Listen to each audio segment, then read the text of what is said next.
Et d'abord, une nouvelle mission pour la Belgique. En ce 1er janvier, elle prend la présidence du Conseil de l'Union européenne. Une présidence tournante, assurée tous les 6 mois par un État membre. Et pour la Belgique, c'est la 13e fois déjà. Annick Capelle, bonsoir. Alors, quel sera le rôle de notre pays ? Eh bien, pour rester un petit peu dans l'ambiance des fêtes, je vais reprendre une comparaison que j'ai trouvée sur le site du Conseil.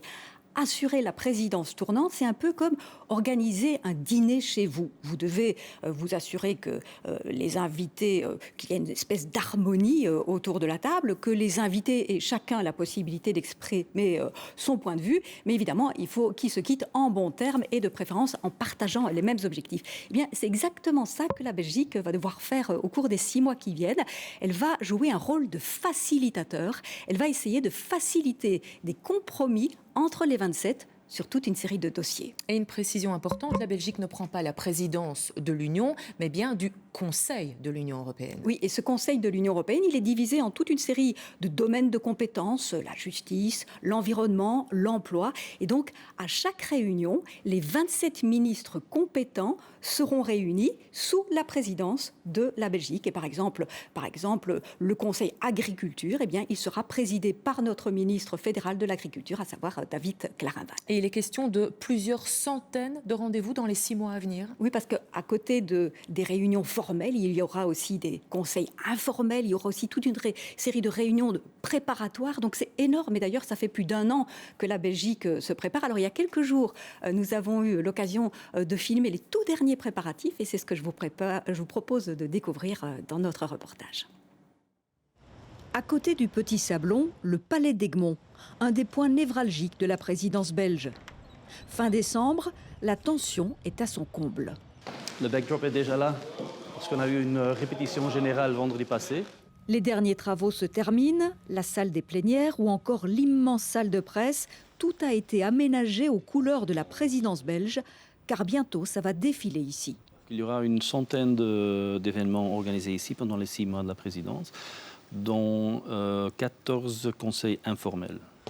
Pour coordonner tout cela, les affaires étrangères ont mis en place une task force spéciale, des mois, voire des années de travail.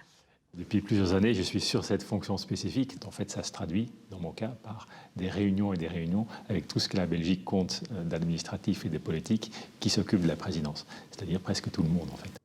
Plus de 100 personnes travaillent au sein de la task force, mais dans les autres administrations aussi, il a fallu recruter. Oui, autour de 400, plus ou moins. Oui, 400, 500 personnes au total qui seront recrutées temporairement pour cette présidence.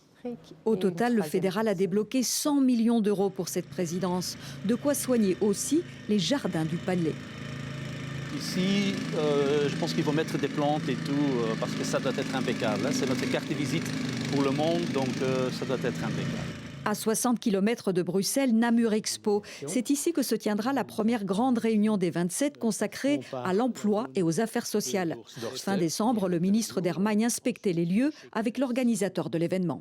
Les 2 vice-premiers ministres belges accueilleront les différentes délégations. Dans 2 semaines, cet immense hall sera totalement habillé et divisé en de nombreuses salles.